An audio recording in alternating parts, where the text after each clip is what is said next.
Assalamualaikum warahmatullahi wabarakatuh.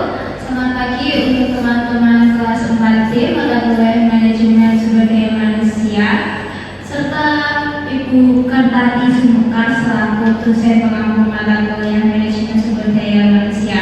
Berdirinya kami di sini akan mempresentasikan hasil diskusi kami yang bermateri penguatan hubungan karyawan dan hubungan perguruan dalam praktik MSDM dalam organisasi. Saya selaku moderator di sini bersama teman-teman saya akan memperkenalkan diri terlebih dahulu. Saya sendiri Zahra Hairunisa dengan NIM 2023 1149. Di sebelah saya ada Setia Lutfi Ningsih dengan NIM 476. Sebelah Setia ada Febri dengan NIM 481. Lalu ada Pradika Dwi Rizky dengan NIM 477. Mohon maaf untuk di PPT itu salah ketik ya, yang benar itu 477. Baik, selanjutnya memasuki materi yang akan dibawakan oleh rekan-rekan saya. Di era kerja modern, hubungan antara karyawan dan manajemen menjadi sangat penting dalam menentukan keberhasilan sebuah organisasi. Karyawan tidak hanya dianggap sebagai pelaksana, tetapi juga sebagai aset strategis yang mendukung daya saing perusahaan. Hubungan kerja yang baik antara karyawan dan manajemen sangat penting untuk keberhasilan organisasi. Karyawan sekarang dianggap sebagai aset strategis. Sayangnya, masih banyak organisasi yang kesulitan menciptakan hubungan kerja yang sehat. Maka dari itu, dibutuhkan strategi MSDM yang efektif untuk memperkuat kerjasama antara pekerja dan manajemen. Ada beberapa teori hubungan karyawan. Yang pertama ada teori unitaris, menganggap organisasi sebagai satu kesatuan sehingga konflik dianggap sebagai penyimpangan dan harus dihindari. Yang kedua ada teori pluralis, melihat bahwa dalam organisasi terdapat berbagai kepentingan sehingga diperlukan serikat pekerja sebagai penyeimbang kekuasaan manajemen. Yang ketiga ada teori radikal, memandang konflik antara buruh dan pemilik modal sebagai bagian alami dari sistem kapitalis dan solusinya adalah perubahan sistem ekonomi. Yang selanjutnya ada model hubungan industrial. Yang pertama ada model kontraktualis, mengandalkan kesepakatan langsung antara pekerja dan pengusaha tanpa banyak campur tangan dari pemerintah. Yang kedua ada model bipartit dan tripartit, melibatkan pekerja, pengusaha, dan pemerintah untuk menciptakan keseimbangan dan keadilan. Yang ketiga ada model kemitraan, menekankan kerjasama antara semua pihak demi kepentingan bersama dan kelangsungan usaha. Selanjutnya ada membangun hubungan karyawan yang positif. Hubungan kerja yang baik adalah salah satu dasar penting dalam keberhasilan organisasi. Saat karyawan merasa dihargai dan dilibatkan, mereka akan lebih semangat, loyal, dan produktif. Banyak perusahaan sukses menempatkan hubungan karyawan sebagai prioritas utama dalam strategi kerja mereka. Beberapa hal penting untuk menciptakan hubungan kerja yang positif yaitu: 1. Perlakuan yang adil dan penuh hormat terhadap semua karyawan. 2. Komunikasi dua arah yang terbuka dan jujur antara manajemen dan staf. 3. Penghargaan atau apresiasi yang diberikan atas kerja dan kontribusi. 4. Penerapan aturan dan disiplin yang transparan dan konsisten. 5. Budaya organisasi yang menjunjung etika dan nilai kerjasama. Selanjutnya ada peran MSDM dalam menciptakan lingkungan kerja yang harmonis. 1. Rekrut yang sesuai dengan nilai dan budaya organisasi. 2. Pelatihan yang bukan hanya teknis tapi juga membangun kerja tim. 3. Penilaian kerja yang objektif dan memberikan umpan balik. 4. Penyelesaian masalah kerja yang cepat dan adil. 5. Penguatan budaya kerja positif melalui kampanye internal. Lalu ada hubungan perburuan dan perundingan bersama. 1. Konsep dasar hubungan perburuan, yaitu hubungan perburuan adalah kerjasama antara karyawan, perusahaan, dan pemerintah yang bertujuan menciptakan hubungan kerja yang stabil. Prinsip utama dalam hubungan ini adalah keadilan, kesetaraan, dan komunikasi terbuka. Tujuannya adalah membangun suasana kerja yang aman, tertib, dan produktif bagi semua pihak. Dua, peran serikat pekerja dan perundingan bersama. Serikat pekerja berfungsi sebagai perwakilan resmi karyawan untuk menyampaikan pendapat dan memperjuangkan hak-hak mereka. Proses perundingan bersama dilakukan agar manajemen dan pekerja bisa menyepakati hal-hal penting seperti gaji, jam kerja, dan tunjangan.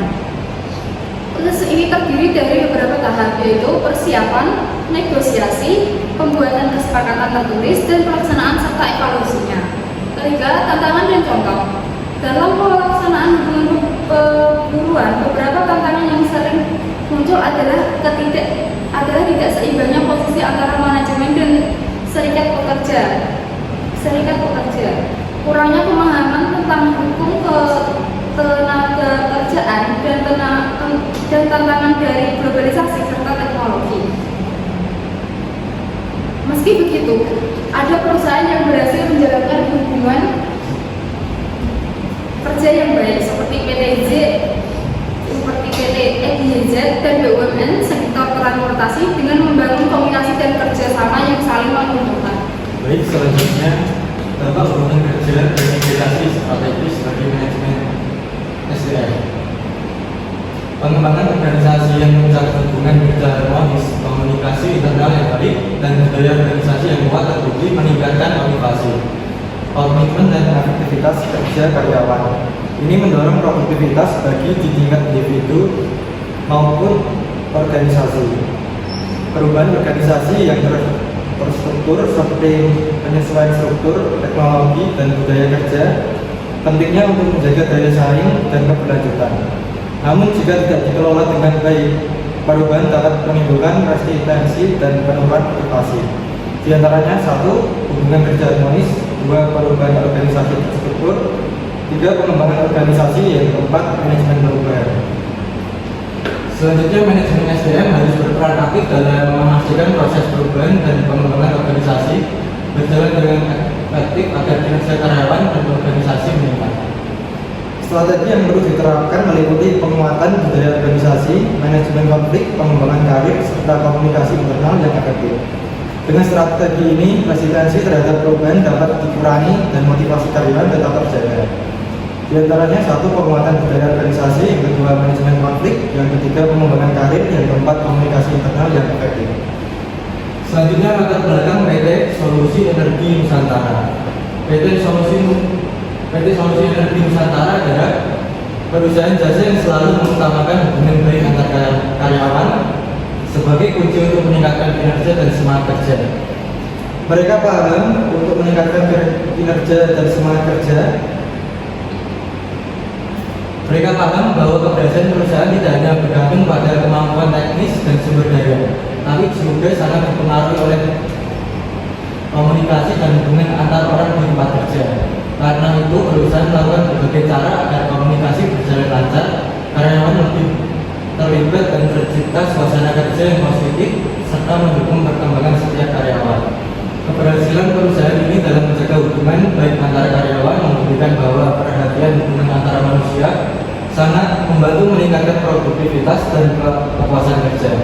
Lingkungan kerja yang nyaman dan hubungan yang sehat membuat karyawan lebih semangat, kreatif, dan kontribusi maksimal untuk mencapai tujuan perusahaan. Studi ini akan menjelaskan cara-cara strategis yang dipakai perusahaan serta hasil positif yang diperoleh. Selanjutnya akan disampaikan saya. Selanjutnya, praktik dan strategi yang diterapkan oleh PT Solusi Energi Nusantara. PT Solusi Energi Nusantara sangat menekankan pentingnya hubungan yang baik antar karyawan sebagai salah satu kunci keberhasilan perusahaan. Antara lain, PT Solusi Energi Nusantara menerapkan beberapa strategi. Yang pertama, berkomunikasi terbuka.